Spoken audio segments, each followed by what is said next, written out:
Jorge Carmona, de la Veeduría Ciudadana, de todo lo que tiene que ver con el tema carcelario en nuestra ciudad y nuestro departamento. Jorge, muy buenos días, bienvenido. Buenos días, Luisa, buenos días a todos los oyentes y a toda la gente que sigue este importante medio de comunicación. Jorge, hablemos de la población carcelaria y la situación que se presenta precisamente hoy en algunas cárceles de nuestra ciudad. Mencionemos alguna, Pedregal. Pedregal se convirtió en este momento, ha venido desde hace unos buenos meses atrás con una problemática fuerte. Un establecimiento donde se está hablando muy constantemente de violaciones sistemáticas a los derechos humanos, de una problemática que no ha sido atendida de manera responsable por la gente que está administrando ese centro penitenciario. Estamos hablando de unas 3.500 personas aproximadamente, entre hombres y mujeres que están viviendo su peor momento por falta de voluntad política, por falta de humanidad al interior de ese establecimiento penitenciario y carcelario. Pedregal es en este momento una bomba de tiempo. Recordemos que estamos a pocos días de que se celebre el aniversario de esa situación tan nefasta que ocurrió en La Modelo en el año 2021. Los 22 muertos y los 84 heridos porque estaban protestando porque tenían hambre y en esa época exigían la vacuna del COVID. Pedregal está muy cercano de que se salga del control y la pregunta es si eso ocurre, ¿quién va a responder?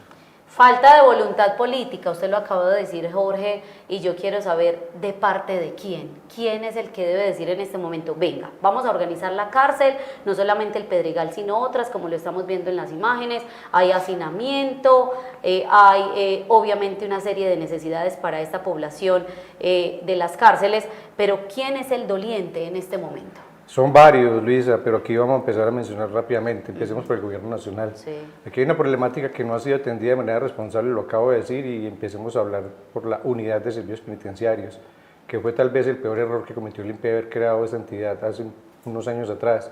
De ahí sigue el Ministerio de Justicia, que tampoco ha sido como coherente con el tema, ni en este gobierno ni en los gobiernos anteriores. De ahí pasamos a la administración de Medellín. Aquí hay una ley, que es el artículo 17, ley 65 de 1993, que habla de los entes territoriales. La alcaldía de Medellín tiene una responsabilidad grandísima con todos los sindicados.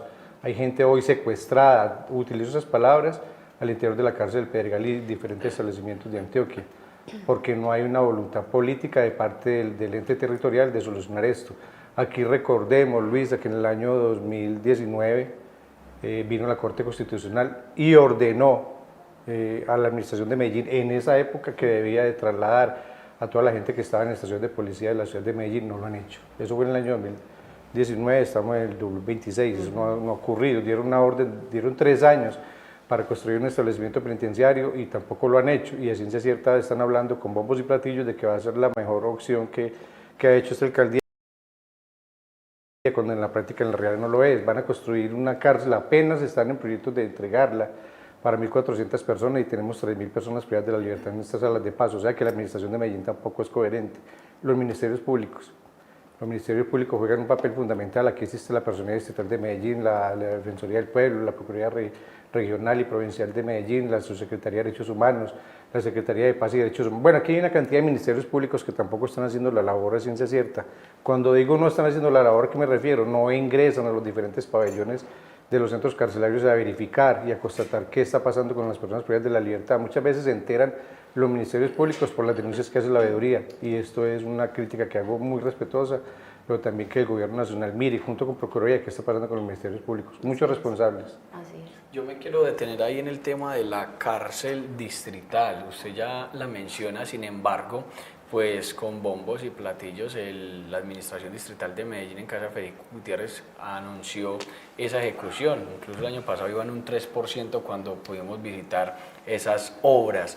Usted habla de que no es suficiente esa, entonces ¿qué va a pasar en torno al hacinamiento y sabiendo que viene una cárcel para sindicados, para el área metropolitana, pero también para el departamento de Antioquia? Pues aquí tenemos que ser muy coherentes y muy responsables con lo que uno dice, y más en un medio de comunicación como estos, pero le voy a hablar desde la experiencia.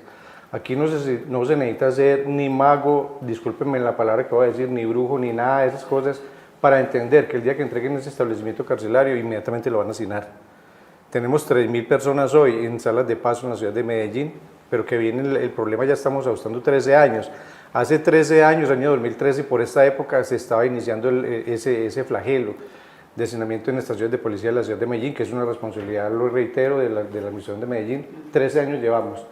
Y eso ha demostrado, lo que estoy diciendo demuestra de que la administración de Medellín no ha sido, ni esta ni las anteriores han sido coherentes con lo que es el respeto por la dignidad humana. No les importa, no les interesa, porque son administraciones populistas. Esa es una realidad, no les ha importado. Pero entonces estamos hablando de que ese establecimiento carcelario, reitero, desde el año 2019 la Corte dio la orden de solucionar esto, no lo han hecho. ¿Y qué va a ocurrir? Que es un detrimento patrimonial lo que va a ocurrir ahí. Jorge, yo quiero entender esto un poco mejor y que usted nos haga la explicación así, coquito, como si no entendiéramos. A ver, el Ministerio de Justicia tiene acá unas responsabilidades, el IMPEC tiene otras y las alcaldías tienen otras. Y la OSPEC tiene otras. ¿Las qué? Y la OSPEC, la Unidad de Servicios Penitenciarios. Eso es, imagínense, 4 entidades allí.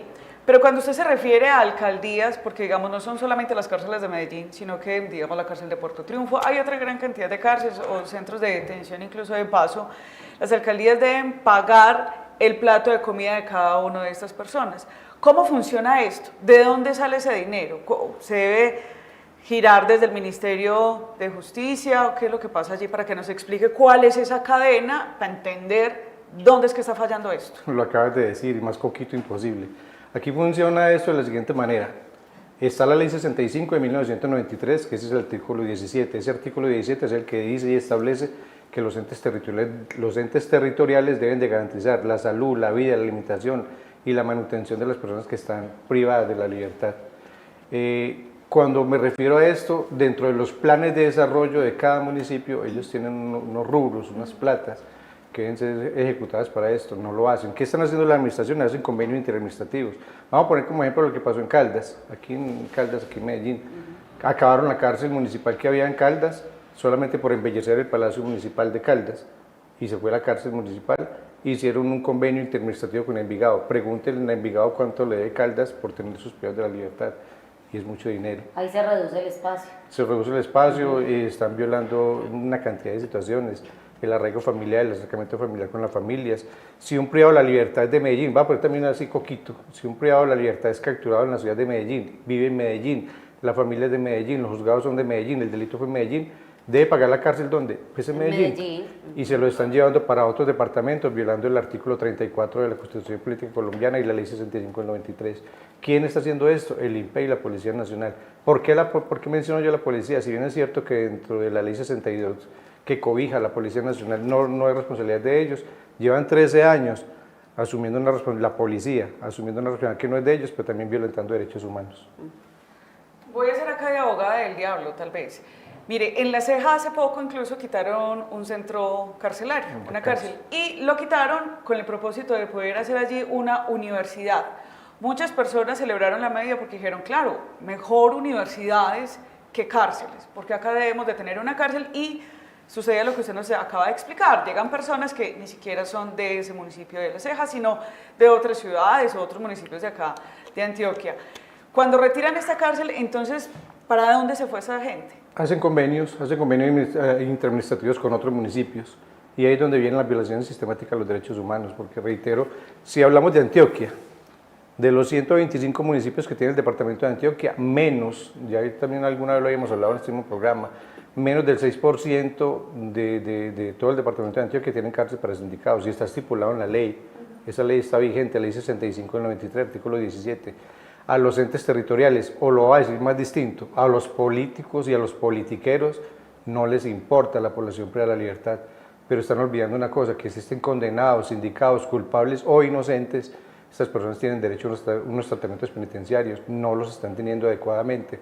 Y recordemos que el fin de las penas en Colombia es que la gente se pueda resocializar. Lo que está pasando aquí en las cárceles de Medellín, Antioquia y el país son netamente violaciones sistemáticas a los derechos humanos. Yo quiero referirme, Jorge, al tema de salud y alimentación, porque son temas totalmente ligados. ¿Cómo se atiende hoy la población carcelaria en temas de salud? ¿Quién los atiende? ¿Quién los revisa? Hay semanalmente una persona, un médico, un equipo de especialistas que van y revisan a cada uno de los internos. Y el tema de la alimentación, ¿qué se les brinda a ellos diariamente? Luisa, esas dos preguntas son dos de los 5 ítems más grandes que tiene hoy el sistema penitenciario y carcelario. La problemática está entre los 5 puntos más álgidos que tiene el sistema penitenciario y carcelario. Hablemos de la alimentación. La alimentación en especial en Pedregal. Yo tuve la oportunidad la semana pasada de visitar la cárcel de militares en Bello, Antioquia. He venido con contacto con diferentes establecimientos penitenciarios y carcelarios, entre ellos la cárcel de Yarumal, Antioquia, que si ustedes ven o la gente que me ha seguido, nunca me han visto ni siquiera una crítica con lo que está pasando en Yarumal. Y estamos hablando que el contrato de alimentación que hay en Yarumal es el mismo de Pedregal y es el mismo de 19 establecimientos carcelarios que hay en el departamento de Antioquia. La alimentación que hay en la cárcel de militares es el mismo contrato de alimentación que hay en Pedregal y en las 19 cárceles. Y así por el estilo, muchas cárceles tienen una problemática, y es que es un tema más de corrupción que de alimentación. También es importante precisar, la gente que no sepa, la alimentación de un privado de la libertad está costando hoy 12.400 pesos por interno. Entonces también se podrán entender 12.400 pesos, ¿qué es? Ni siquiera un corrientazo. Pero en muchos establecimientos la comida está llegando, digámoslo entre comillas, bien, pero ¿en qué momento se daña este proceso con la corrupción? En Pedregal se están robando la comida que lleva el contratista. Hay dos empresas muy pendientes de lo que está pasando allá, pero no entendemos, yo no vivo allá, pero constantemente me llegan muchas denuncias y son temas de corrupción. Una canasta de huevos está valiendo casi 200.000 pesos, un kilo de carne cruda casi 200.000 pesos, y una cantidad de situaciones en donde de una u otra manera son familiares y privados de la libertad los que están haciendo las mismas denuncias. Les están vendiendo la comida que lleva el contratista de alimentación. La salud es uno de los peores temas que está viendo la cárcel de Pedregal. Están renunciando los médicos, los enfermeros, las enfermeras, y es porque hay una problemática fuerte con la fideoprovisora que maneja la salud en este establecimiento. ¿Quién debe responder por esto a ciencia cierta? Pues la unidad de servicios penitenciarios, que es la que hace los contratos millonarios con entidades de salud para que atiendan a la población privada de la libertad, que de una u otra manera, que encontramos hoy en Pedregal, con una cantidad de personas que no tienen ni siquiera insulina, y hay gente con SIDA, con tuberculosis, con enfermedades infectocontagiosas, con una cantidad con enfermedades y que necesitan ser diagnosticadas y con estudios especializados, no lo sacan al médico, siempre las disculpas del INPE, no hay carro, no hay gasolina, no hay personal, y terminan quienes perjudicados, pero los privados de la libertad y sus familias, porque las familias son los que más sufren, pero finalmente el tema de salud y alimentación en cárceles es lo mismo que también está pasando en estaciones de policía, y es uno de los grandes problemas. Por eso hoy hay mucha gente que están aspirando a esos puestos de elección popular, que ya también hay voces que están pidiendo liquidar el INPE. Yo digo que liquidar el INPE tampoco es la solución. Liquidar el INPE sería un error, porque es la única entidad que de una u otra manera es la que está capacitada, pero el INPE sí hay que sanearlo. Mucha corrupción allá.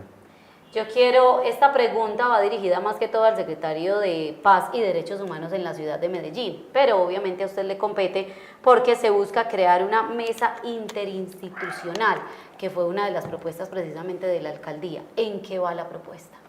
Luisa, en nada. En nada.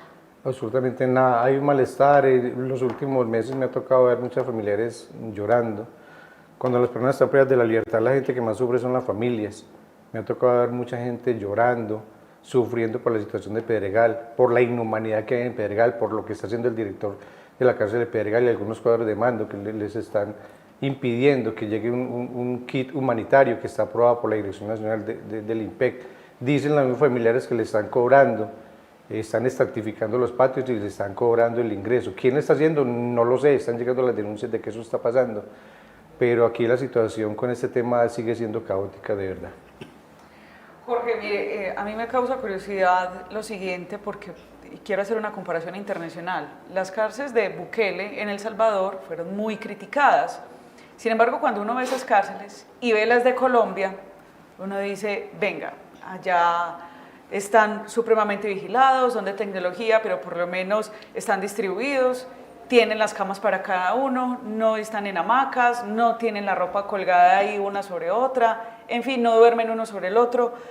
Colombia podría replicar un tipo de ese modelo, donde les garanticen la alimentación, donde les garanticen que usted paga la pena, pero les estamos protegiendo los derechos humanos, porque una cosa es, paga la pena, pero tienen que hacerlo con dignidad. Te lo voy a responder de la siguiente manera. Lo que está pasando en El Salvador no es ni siquiera una muestra de lo que está pasando aquí en Colombia, y es porque aquí la gente que está en la política colombiana nunca le ha importado, lo decía ahorita, nunca le ha importado la población para la libertad. Si aquí en Colombia los privados de la libertad tuvieran la oportunidad de participar en elecciones para votar, las cárceles no serían así, créanme que no serían así. Aquí dicen, muchos políticos lo han manifestado, se han atrevido a decir, los presos no dan votos, ¿y por qué no dan votos? Entonces eso funciona así. Aquí lo que pasa en Colombia no es ni la sombra de lo que pasa en El Salvador, aquí es muchísimo peor. Siempre coloco un ejemplo que me parece muy lúdico. Un vagón del metro de Medellín, 6:30 de la tarde, así están las cárceles y las estaciones de policía, pero sin luz en muchas partes, sin luz eléctrica, sin agua. ¿Es un buen modelo ese, el de allá, el de Bukele, o no es un buen modelo? No, evidentemente es un buen modelo porque ese país ha salido de la criminalidad. Aquí también, cuando hablamos de ese tema, cuando hablamos de criminalidad, también es importante, sin que se me vaya lo que estaba diciendo, pero aquí está pasando algo que no ocurre. Y es que estamos hablando de que aquí tenemos muchísimas personas, los jóvenes, la juventud antioqueña, están en los centros carcelarios y es por falta de oportunidades. Mucha gente va a criticar lo que estoy diciendo, pero aquí un muchacho o una muchacha, o un joven, una joven, terminan su bachillerato y vaya pues encuentra empleo. ¿Dónde terminan? En cualquiera de las 452 bandas delincuenciales que tiene la ciudad de Medellín. Eso es un ejército. Muchos de estos muchachos se les encuentra uno en las cárceles, no tuve más opción que salir a delinquir, porque tengo familia, porque todas esas personas tienen familias de una u otra manera y aquí no hay oportunidades de empleo. Aquí va un joven de estos a pedir empleo y lo primero que le preguntan es de parte de qué partido político viene, de parte de qué concejal, de parte de qué yo no sé qué. Y si no está en esa línea, en ese engranaje político, no hay empleo. ¿Dónde terminan? Pues sobreviviendo, como ellos llaman, y sobrevivir es conseguir la plata como de lugar porque tienen familias y seres queridos que atender. Nosotros votamos, María Andrea, elegimos nuestros mandatarios y así todos nos clavan impuestos, nos clavan decisiones que obviamente perjudican a los colombianos.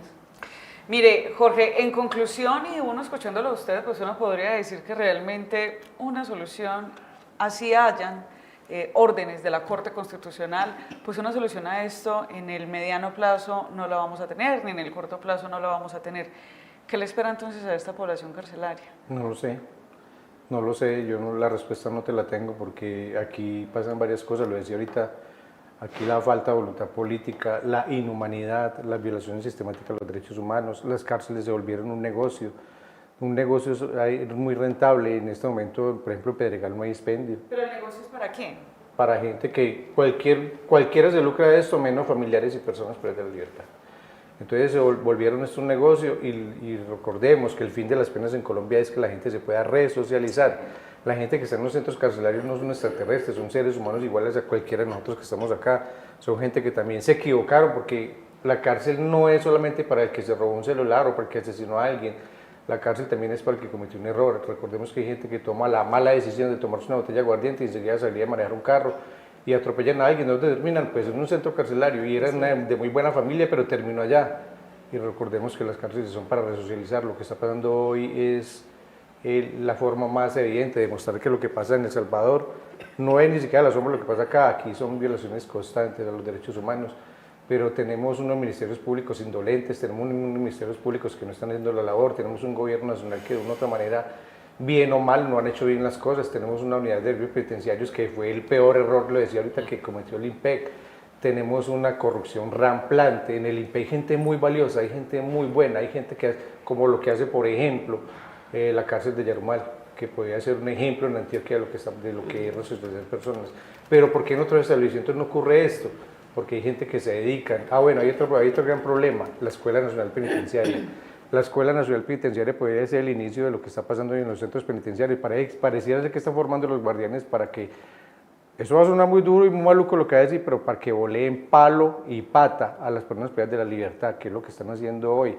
Mucha gente, usted no se imagina lo que tiene que sufrir una familia para llevarle cualquier cosita a un privado de la libertad a un establecimiento carcelario, para que llegue el IMPEC en una volante a dañarle las cositas, y el IMPEC no fue formado para eso. El IMPEC es un organismo de vigilancia y custodia, no de represión y humillación y vulneración a los derechos humanos.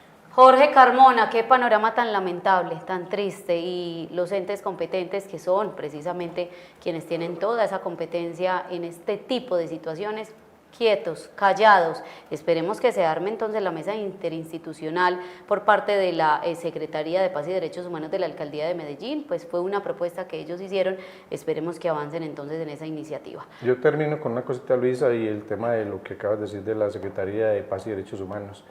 Yo valoro que el secretario nos haya recibido, pero sí critico la indiferencia, porque pasan los días y pareciera ser que todo apunta a que se quede ahí. Y recordemos que solamente en la ciudad de Medellín, solamente en esta ciudad, tenemos más de 12.000 personas privadas de la libertad que están esperando grandes y significativos cambios, pero con secretarías así, con una alcaldía tan reaccionaria frente al tema penitenciario y carcelario, es muy difícil. Esperemos que la mesa sí se cree, porque si eso no se crea, lo que sí va a pasar son grandes marchas que están programando ya, si esto no se va a solucionar, y grandes plantones que le quieren hacer a esas secretarías de la alcaldía de Medellín, porque tienen todo el derecho, porque las familias de una, bien o mal, son gente que están sufriendo por sus seres queridos. Esto, Jorge, es un tema de empatía y de humanismo, como usted mismo lo decía, porque no sabemos en qué momento podemos estar en esa misma situación o en qué momento podemos estar en una situación similar, porque también sabemos que hay muchos inocentes en las cárceles. Total, yo hablo de un 30% a nivel nacional. Jorge, muchísimas gracias, un feliz día. A ustedes por este espacio tan importante y por esta labor tan importante que hacen ustedes con la comunicación en este medio de comunicación. Vamos a esta hora con más papas calientes aquí en Antioquia Amanece.